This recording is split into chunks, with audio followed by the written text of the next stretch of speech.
അങ്ങനെ guys trip ഇവിടെ തുടങ്ങുകയാണ്. So day 1 of Wayanad. Hi, അസ്സാം വലൈക്കും, ഞാൻ ദീന. അങ്ങനെ വെളുപ്പിന് നമ്മൾ വയനാട് എത്തി ഗൈസ്. നമ്മൾ സൺറൈസ് കാണാൻ പോവുകയാണ്.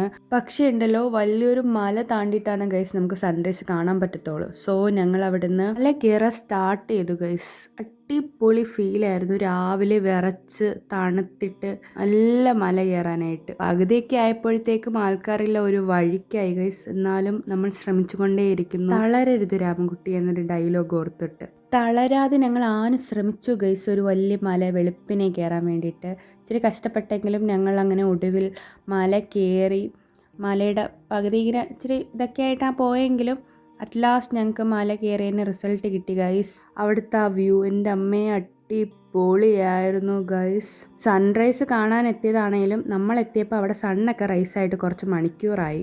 എന്നാലും ആ വ്യൂ ഉണ്ടല്ലോ അടിപൊളി. നമ്മൾ ഈ കയറിയതിൻ്റെ ക്ഷീണം എല്ലാ വ്യൂ കാണുമ്പോൾ നമ്മൾ മറക്കും. അതുപോലെ തന്നെ വയനാട് സിറ്റി ഫുള്ള് നമുക്ക് അവിടെ മണ്ടേ ഇരുന്ന് കാണാൻ പറ്റും ഗൈസ്. അടിപൊളി വ്യൂ ആയിരുന്നു. നല്ല തണുപ്പും എൻ്റെ അമ്മോ കിടിലമായിരുന്നു ഗൈസ്. ആ ഫീല് നിങ്ങൾ പോയി തന്നെ സെറ്റാക്കുക. പിന്നെ നമ്മളൊരു ചായയൊക്കെ കുടിച്ചിട്ട് അവിടെ നേരെ നമ്മൾ ഫ്രഷപ്പ് ആവാൻ റിസോർട്ടിലോട്ട് പോവുകയാണ് ഗൈസ്. അവിടുന്ന് നമ്മൾ ഫ്രഷപ്പൊക്കെ ആയി നമ്മൾ നെക്സ്റ്റ് ഡെസ്റ്റിനേഷൻ പോകുന്നു. സോ മലയ്ക്കൊക്കെ നമ്മൾ ടാറ്റ ബൈ ബൈ പറഞ്ഞു.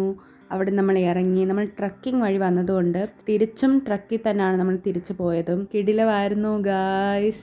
സോ നമ്മൾ ഹോട്ടലിലേക്ക് പോകുന്നൊരു യാത്രയാണ് ഈ കാണുന്നത്.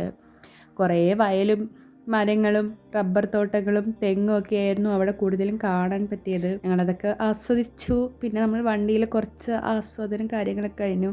നേരെ ഹോട്ടലിൽ. അവിടെ നേരെ പേരും മഴയാണ്. പിന്നെ മൊത്തം നമ്മൾ റെയിൻകോട്ട് ഇട്ടായിരുന്നു ഗൈസ്. അപ്പോൾ ഓക്കെ, ബായ്. ഡെസ്റ്റിനേഷൻ 2 ആയിട്ട് നെക്സ്റ്റ് വ്ളോഗിൽ.